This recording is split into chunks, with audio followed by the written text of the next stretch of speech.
नमस्कार, स्वागत है आप सभी का हमारी आज की इस खास पेशकश में। मैं हूं आपके साथ पूजा कवियाहोमा। आज हम बात करने वाले हैं लीगल काउंसिल की, जिसके जरिए हम जानेंगे कि कैसे हर एक शख्स, चाहे देश की महिला हो, देश का पुरुष हो, वो अपने अधिकारों को, अपने राइट्स को जान सकता है। कुछ खास मेहमान हमारे साथ जुड़े हुए हैं, उनसे आज हम समझने की कोशिश करेंगे कि कैसे हमारा देश आगे प्रगति कर सकता है और कैसे हमारे देश के नागरिक अपने अधिकारों के हनन होने से बच सकते हैं, अपने अधिकारों को समझ सकते हैं, सुन सकते हैं। हमारे साथ मिस्टर मदन जी है, बहुत स्वागत है सर आपका इस कार्यक्रम में।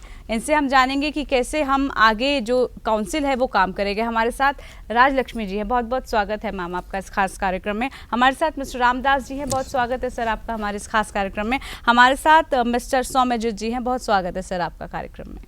तो ये खास मेहमान, खास पैनल आज इसीलिए है कि महिलाओं के जो कानूनी पहलू हैं वो कैसे अपनी लड़ाई लड़ सकती हैं, अपने अधिकारों को, अपने हकों को जान सकती हैं। सबसे पहले मैं सर आपसे ही जानना चाहूँगी, इस एनजीओ के बारे में, लीगल राइट काउंसिल इंडिया के बारे में जो कॉन्सेप्ट है वो आपने कैसे सोचा और ये क्या काम करता है?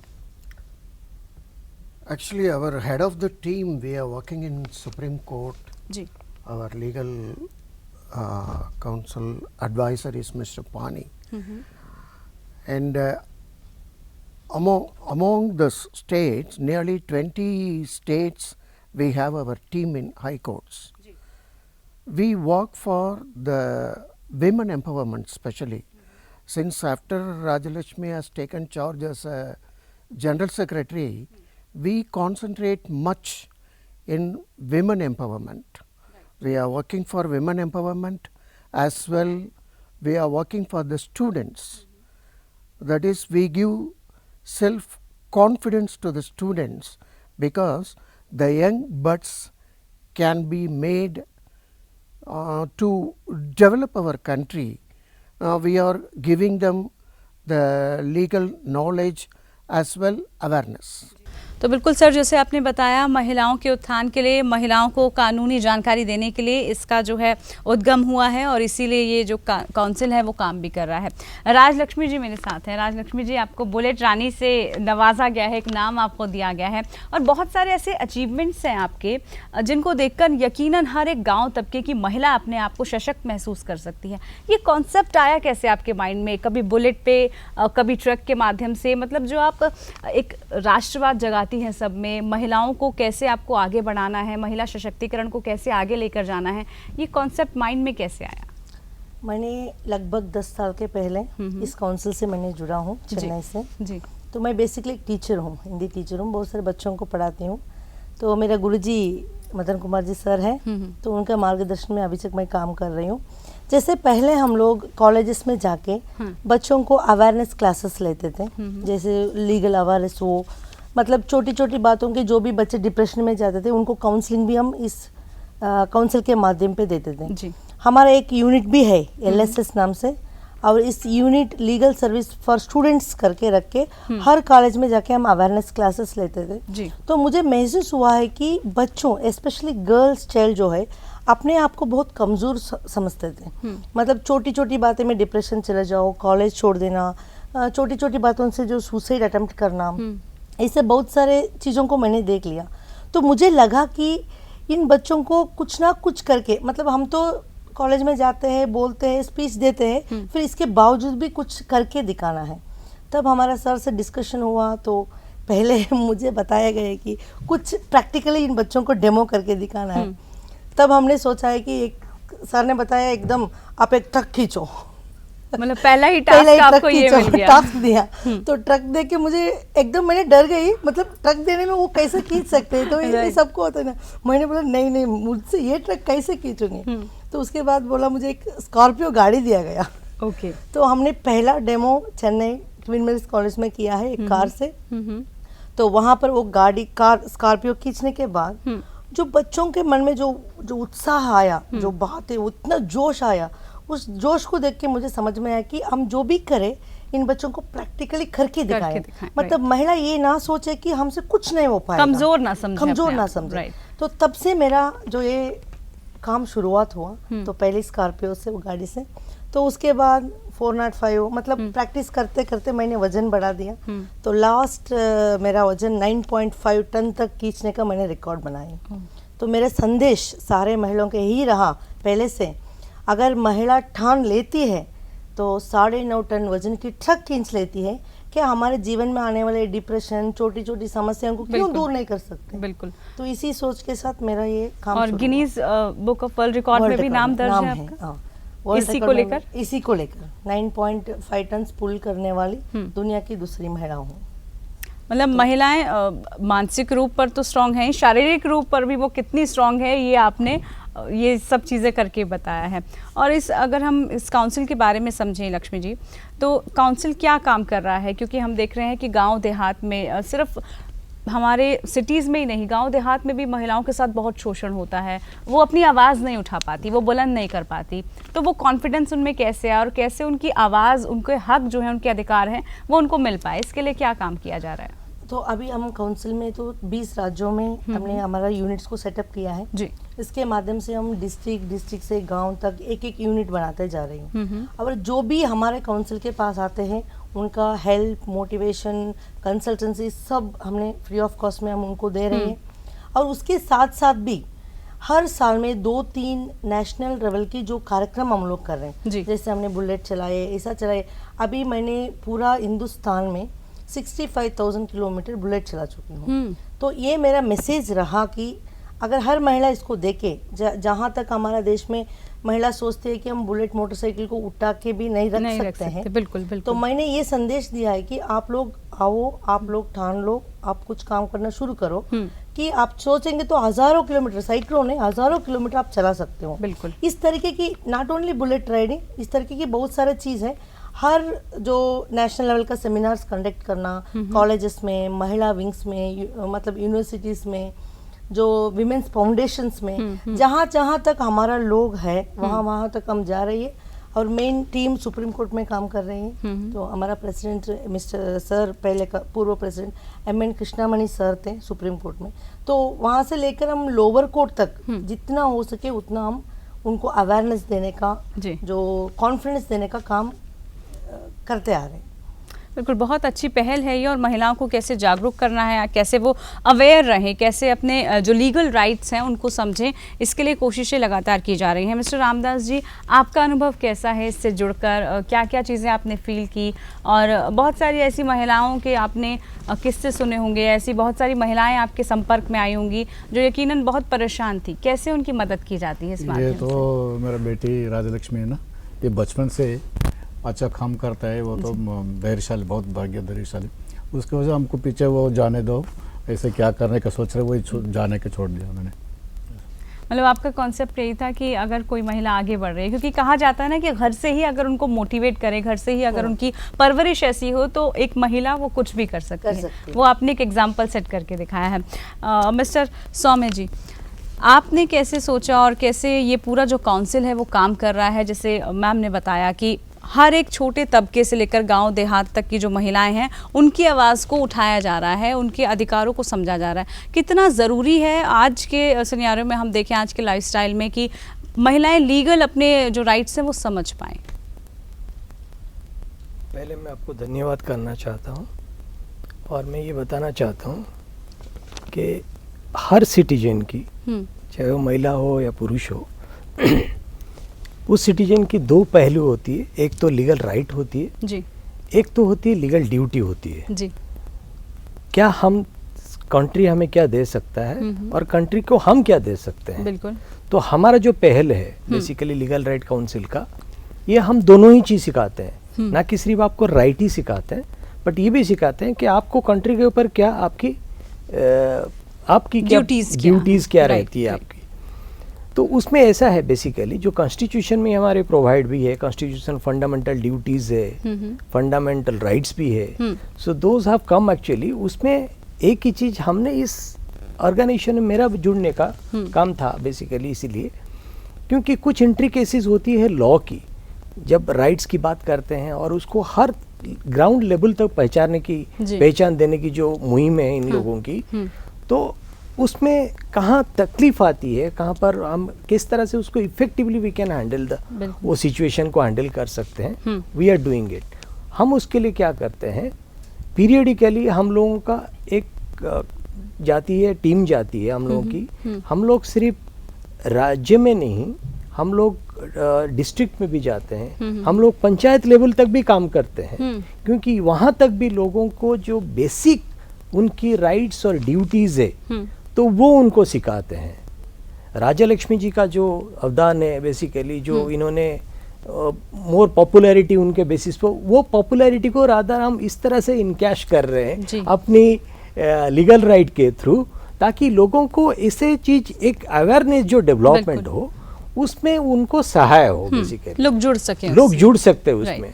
और मेरा भी पहल यही है बेसिकली इस ऑर्गेनाइजेशन के थ्रू कि हर आदमी अपनी ड्यूटीज और अपनी राइट्स ये दोनों चीज सही तरह से समझ ले तो हमारे भारत को वो सोने के देश जो पुराना था, हम बोलते थे कभी सोने की चिड़िया होता था, वो उड़ने में बहुत देर नहीं लगेगी।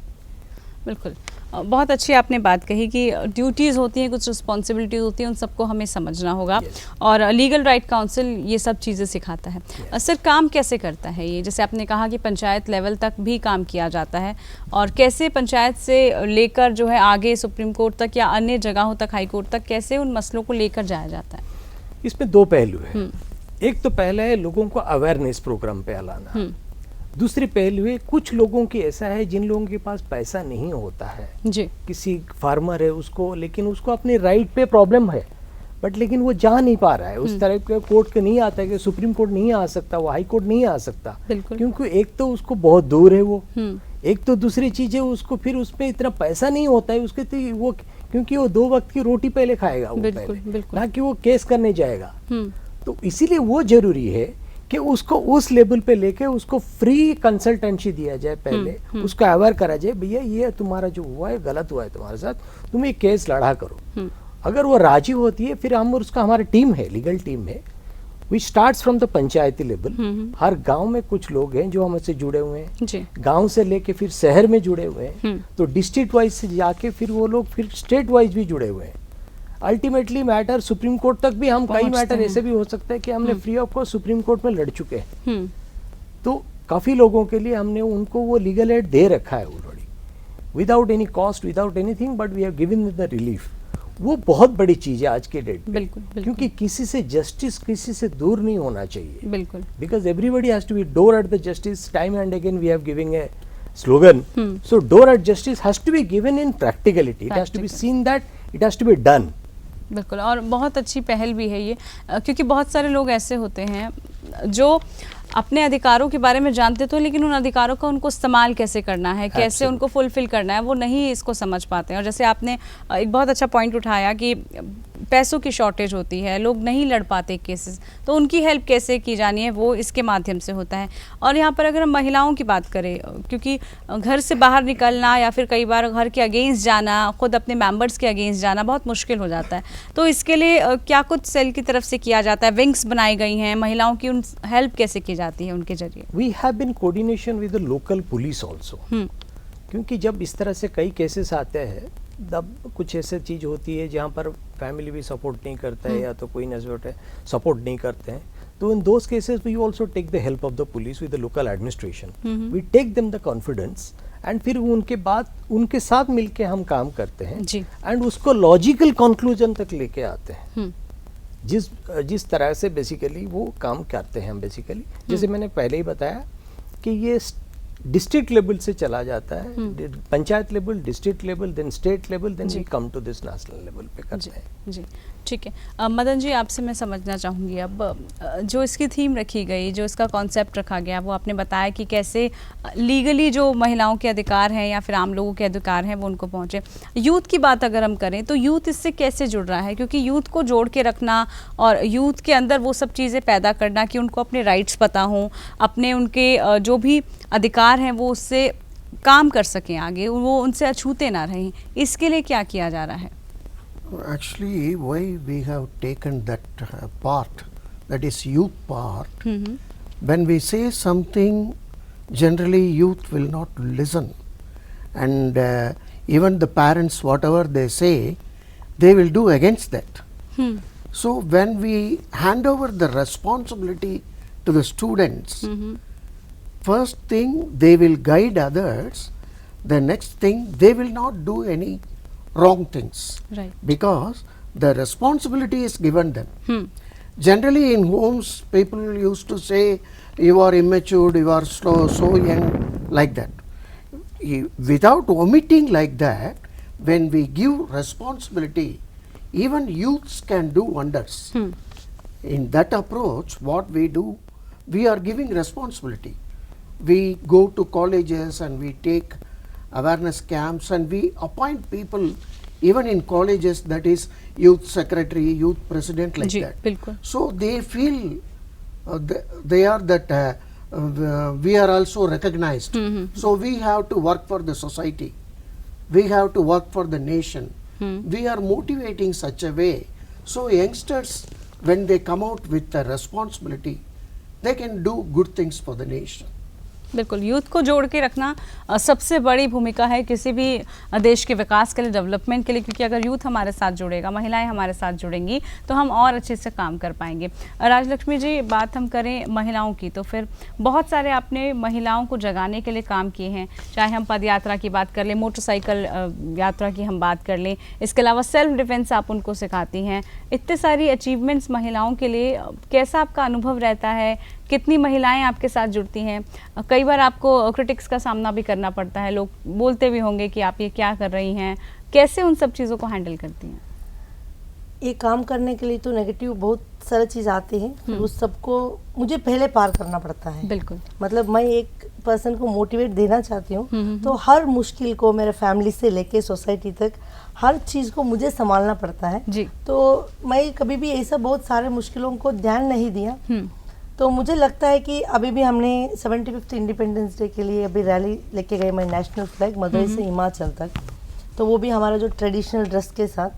तो जैसे जितने भी जो महिलाएं वो रैली रिसीव करने या रास्ते में देखते हैं, वो अपने आप को ऐसे समझते हैं कि हम कुछ कर सकते हैं. बहुत सारे ऐसे मुझे कमेंट्स भी मिलती है कि नहीं आपको देखने के बाद हमको ऐसा लग रहा है कि हम भी आगे से बुलेट सिखाएंगे, तो हम भी गाड़ी चलाएंगे, नहीं तो कम से कम साइकिल सीखेंगे. तो बहुत सारे महिला ऐसा भी बोला है कि मैडम आप गाड़ी खींच रहे हो, नहीं हम कल से कुछ ना कुछ एक बाइक तक तो खींचने के लिए हम शुरू करेंगे. राइट. सो ये बातें सुनते सुनते मुझे ऐसा लगता है कि मेरे से कुछ मतलब सारे महिला प्रभावित हो रही हैं. जो हम कुछ करके दिखाते हैं, सोशल प्लेटफॉर्म में अच्छा रिस्पॉन्सेस आते हैं, जैसे न्यूज़ मीडिया, ये सब आपके मीडिया में के द्वारा ही मैंने पूरा देश भर में इसको पहुंचाने की कोशिश कर रही हूँ. अभी मैं समझती हूँ कि ऑल इंडिया में 535 डिस्ट्रिक्ट मैंने ट्रैवल कर चुकी हूँ. तो मुझे लगता है कि अभी भी इसका ज़रूरत है. हर महिला अपने आप को कमज़ोर मत समझो, बाहर निकलने का ज़रूरत है. एजुकेशन वाइज हो थोड़ा लैगिंग है, मतलब वो एक इंटीरियर जो हमने विलेजेस भी क्रॉस किया है, तभी वहाँ का महिला जो समझते हैं कि वो अभी तक घूंघटी नहीं निकालती, मतलब बाहर ही आने के लिए सोचते हैं, बात करने के लिए सोचते हैं. तो मुझे लगता है कि और भी इस तरीके का जो अवेयरनेस जो प्रोग्राम्स हो, लीगल गाइडेंस हो, उनको हिम्मत देने वाला जो एम्प्लॉय इस चीज़ हो, और भी ज़्यादा करने का ज़रूरत है महिलाओं के लिए. तो जो हमारा लीगल राइट जो पार्ट है, ये भी एक पार्ट है इंडिया में, तो हम लगातार इसका कोशिश कर रहे हैं और जितने भी हो सके उतने महिलाओं को कॉन्फिडेंस देके बाहर निकालने की जो प्रयास कर रहे हैं वो कर रहे हैं. अच्छा राजलक्ष्मी जी, बाइक आपने चलाई, बाइक बहुत सारी लड़कियां चलाती है, लेकिन आपने साड़ी के साथ वो बाइक चलाई, मतलब ये अपने आप में बहुत एक दिलचस्प बात है, बहुत अलग खिताब यहाँ पर आपने अचीव किया है. तो ये साड़ी का कॉन्सेप्ट अभी मैंने, मतलब ऐसा होता है ना कि हमारा कल्चर है इंडिया के एक अलग, दुनिया भर में इंडिया का एक डिफरेंट कल्चर बिल्कुल है. बिल्कुल. तो पूरा दुनिया हमको फॉलो कर रही है जी. तो हम कम से कम हमारे कल्चर को हमको कुछ आगे बढ़ाना है. तो लड़कियां ऐसे सोचते हैं, कुछ लड़कियां बाइक भी चला सकते हैं, फिर उनके मन में ऐसा भी थिंग्स है, मतलब सोच है. तो बहुत सारे लेडीज़ मुझसे शेयर किया है कि मैडम ऐसा नहीं है, अब अगर बाइक चलाना हो तो हमको जीन्स पहनना पड़ेगा, टी शर्ट पहनना पड़ेगा, तो हमारे घर में अलाउ ही नहीं करते हैं पहनने के लिए, तो हम कैसे चलाएं. तो मेरा इस तरीके की भी जो चीज़ें मुझे पूछा जाता है, मतलब जैसे मुझे क्वेश्चंस आती है तो उसको मैं सॉल्व करने के लिए नए अटेम्प्ट्स कर रहे हैं. तो इस बार मैंने पूरा 5000 किलोमीटर में साड़ी पे बुलेट चलाई. तो मैंने बोल रही हूँ इनको ऐसा ज़रूरत नहीं है, अगर तुम चलाना चाहते हो तो वो जीन्स हो या चूड़ीदार हो या साड़ी हो, तुम चला सकते हो। बिल्कुल मतलब सैकड़ों किलोमीटर है, हजारों किलोमीटर तुम चला सकते बिल्कुल हो। काम करने की इच्छा शक्ति इच्छा होनी शक्ति चाहिए। अगर होना आपको चाहिए। कुछ अचीव करना है उसके लिए अगर आप काम कर रहे हैं, प्रयासरत हैं, तो आप उसको जरूर पा सकते हैं, लेकिन अंदर से आपके अंदर वो हिम्मत, वो होना चाहिए जज्बा कि होना हमको चाहिए। achieve करना है। बिल्कुल। राजलक्ष्मी जी, फादर को कितना प्राउड फील होता है जब उनकी बेटी कुछ ऐसा मुकाम करे और प्रधानमंत्री तक से आपको सम्मानित किया गया। मतलब ऐसे बहुत सारे हमारे गणमान्य लोग हैं, बहुत सारे मंत्री हैं जिनसे आप मिली हैं, जिन्होंने आपको मोटिवेट किया है और ऐसे ऐसे सम्मान आपको दिए हैं जिससे मतलब आपकी एक अलग पहचान बनी है। मतलब घर में तो मुझे सपोर्ट है, तो घर के सपोर्ट के बिना हम कुछ नहीं कर सकते। तो फैमिली का पूरा सपोर्ट है और जो भी मैं काम करती हूँ तो फैमिली वालों ने विश्वास करते हैं। मतलब जैसे मैंने बोलूँगी कि मैं बुलेट चला के दिल्ली तक जाऊँ पहले दिन, तो मना नहीं किया। मतलब बोला है कि तुम जाओगी, तो मदर्स तो थोड़ा डरते हैं कि वो प्रोटेक्टिव होते हैं, प्रोटेक्टिव। हाँ। अगर बोले यहाँ से दिल्ली तक बुलेट में जाओगी, हाँ। तो मजाक तो नहीं है, कैसे जाओगी, कैसे चलाओगे, ये सब पहली बार तो थोड़ा ये आया है। तो कुछ डर भी लगा घर वालों को। तो पहली मेरा जो यात्रा मैंने निकाल के आई तो विमेन मतलब एम्पावरमेंट के लिए 2016 में थी। तमिलनाडु टू दिल्ली 4000 किलोमीटर का था। तो उसमें मुझे बहुत सारे चीज़ों को सीखने मिला। पूरा देश भर में मैंने 12 राज्यों में क्रॉस करके आया, तो बहुत सारे लोगों से मिला, बहुत सारे विमेन से मिला। तो पहली यात्रा थी, तो कैसे चलाए, कहाँ से कहाँ तक, क्लाइमेट, खाना, रहना, सब कुछ मुझे भी सीखना मिला। तो उस यात्रा के बाद मुझे ही खुद को कॉन्फिडेंट आया कि मैं कुछ कर सकती हूँ। कई चैलेंजेस भी आते होंगे इस दौरान। हाँ, चैलेंजेस बहुत आते हैं। मैंने अभी तक मेरा 3 बार एक्सीडेंट हुआ है। तो टेरिबल, बाय गॉड्स ग्रेस छोटी छोटी चोट लगी है। मतलब गाड़ी बहुत ये हो गई। ये सभी है, इस चीज़ों के लिए थोड़ा भी डर भी होता है। फिर भी देश के लिए, अगर हमारे जो सोसाइटी के लिए कुछ करने का ठान लेता है, तो ये तो कॉमन चीज़ है कि हर चीज़ को हमको संभालना पड़ती है। बिल्कुल बिल्कुल। तो इसको संभाल के मैं आगे बढ़ रही हूँ। तो मेरे साथ पूरा फैमिली है और गुरुजी है और हमारा लीगल राइट्स का टीम मेंबर्स भी ऐसा ही है, सब लोग जो सोमेजित पानी सर है और बाकी जो मेंबर्स हैं। तो हमारा काउंसिल में कोई भी हमने एक काम लिया, हर व्यक्ति उसको सपोर्ट करके आगे बढ़ाने का प्रयास करते हैं। एक टीम वर्क की तरह आप टीम लोग वर्क चल की तरह रहे है। हैं और वो टीम वर्क ही है जो सबको आगे बढ़ाता है। सौम्यजित जी, जैसे राजलक्ष्मी जी ने बताया कि काफ़ी मुश्किल, काफ़ी चैलेंजेस आते हैं इस दौरान, उनको भी आए हैं। अगर हम बात करें काउंसिल की, तो वहाँ पर भी कई सारे चैलेंजेस आते होंगे, कई ऐसी मुश्किल चीज़ें आती होंगी जहाँ पर काउंसिल को ये समझना होता होगा कि अब इनको न्याय कैसे हम दिलाएं, क्या इनके लिए हम आगे और कुछ कर सकते हैं। मैं उससे पहले, आपकी क्वेश्चन से पहले और एक चीज़ बताना चाहता हूँ। ये ऑर्गेनाइजेशन जो है बेसिकली, ये ऑर्गेनाइजेशन एक also believe in diversity of religion, diversity of cultures, everything. तो अभी जो हमारा रिसेंटली जो यात्रा शुरू हुई थी, उसमें चीफ इमाम ऑफ इंडिया इलियासी जी, उन्होंने उसको फ्लैग ऑफ किया था मदुराई में जी। तो वहाँ पर उन्होंने 1-2 चैंटिंग के साथ और उन्होंने खुद बैठ के हमारे साथ वो राष्ट्रगान गाया और उसके साथ उन्होंने फ्लैग ऑफ किया उसको। यहाँ जब हम दिल्ली आके पहुँचे, मुख्तार अब्बास नकवी साहब, उन्होंने फ्लैग ऑफ दिल्ली में किया था जब ये अटल टनल के लिए निकले वहाँ से। तो ये हम बेसिकली हम लोग एक चीज़ भी सोचते हैं इसको कि इस इंडिया में जो कल्चरल डाइवर्सिटी है, हर पद पे एक नई आवाज़, एक नई बोली, एक हर पद पे एक नई तरह के कल्चर है उनकी, एक उनकी खान पीन अलग है। ये सो इतना ब्यूटीफुल चीज़ है, ये कहीं आपको और कहीं नहीं मिलेगी, ये सिर्फ इंडिया ही में मिलेगी। और दूसरी चीज़, इसको भी हम एक्सप्लोर साइमल्टेनियसली करते हैं। अभी हमारे जो कोविड टाइम पे राजालक्ष्मी जी ने सेल्फ जो डिफेंस पर्सनल से और जो इनकी जो दिल्ली पुलिस है, उनके लिए खुद अपने हाथ से काढ़ा बना के, एक टिपिकल तमिलनाडु का एक काढ़ा है, उसको कषायम, तो वो बना के उन्होंने सबको बांटा, खुद जाके खुद बना के उनको सबको सर्व किया था। तो वो कल्चर भी हम बेसिकली साथ में लेके चलते हैं, क्योंकि मिट्टी से जुड़ना कोई बड़ी बात नहीं, बड़ी बात होना नहीं चाहिए। मिट्टी से जुड़े रह के अगर काम कुछ आगे करना, वो बड़ी बात होती है। दूसरी चीज़, आपकी जो क्वेश्चन था उसके ऊपर मैं आ रहा हूँ अभी। उसमें ये इश्यूज था, आपने पूछा था मेरे को, काउंसिल का एक काम होता है कि हर केस को अपनी तरह से लॉ के माध्यम के अंदर से उसके 4 कॉर्नर के हिसाब से आपको कोर्ट में प्रेजेंट करना। बिल्कुल। जज की काम होता है उसको ऊपर जजमेंट देना। तो अपना काम हम सही तरह से कोर्ट में करते हैं। वो केस में डेफिनेटली कुछ लोगों की ऐसी होती है केस जो होती है जो नहीं होती है, हम उनको सजेशन वो भी देते हैं बहुत कि भैया पेचीदा केस आपके सामने हाँ कि भाई पेचीदा केस है, थोड़ा मुश्किल है ये होना। हाँ। बट लेकिन अगर वो बोलते हैं कि उसके बावजूद भी वो अगर बोलते हैं कि नहीं आप हमारे केस हमें करना है, एक बार चांस ले लेते हैं। और ये भी हुआ है कभी कभी, चंबा कभी कभी हुआ है। जज साहब ने ये भी देखा है कि इस तरह का इसका राइट जो है, तो इसको राइट को हम तो अल्टीमेटली इससे राइट है बंदे का केस में आना, तो कभी कभी रिलीफ ही मिला है। ऐसे नहीं है कभी नहीं मिला है। तो ऐसा है कि बेसिकली हम वो केस को प्रेजेंट करना एक लॉयर का काम होता है। उसके बावजूद जो काम होता है उनका, वो जज साहब का काम होता है कि वो जजमेंट प्रॉपर्ली केस को समझ के जजमेंट देना।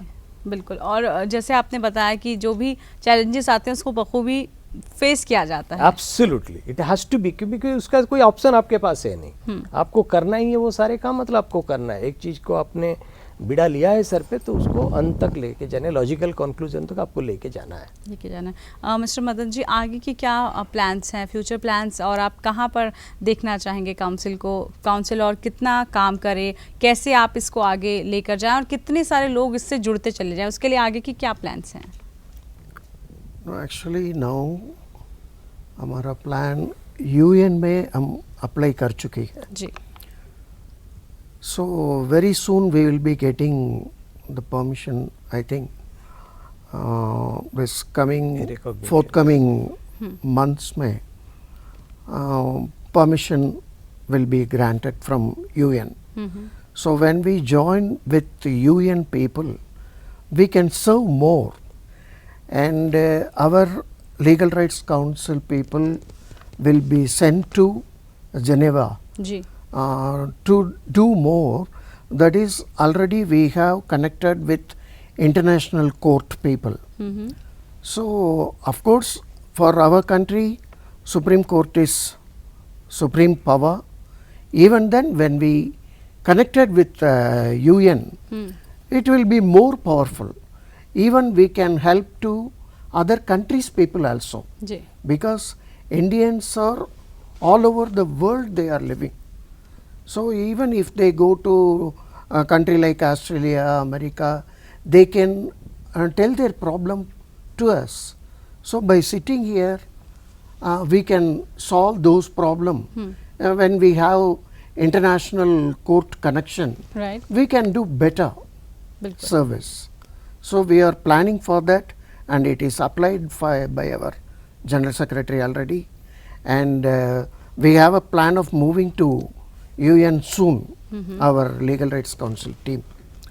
So this is the plan of future. तो फ्यूचर के प्लान्स तो बहुत ही उम्दा हैं, और जिससे कैसे इंटरनेशनल लेवल के जो केसेस हैं या फिर इंटरनेशनल लेवल पे इसको कैसे पहुंचाया जाए देश के साथ साथ, वो इसकी कोशिश है। राजलक्ष्मी जी, और जो है इसको हम कैसे आगे लेकर जाया जा सकते हैं, आगे के आप लोगों के क्या प्लान हैं, कैसे आप भारत देश के हर ग्रामीण तबके की महिला को आगे बढ़ाने के लिए और क्या प्रयास कर सकती हैं?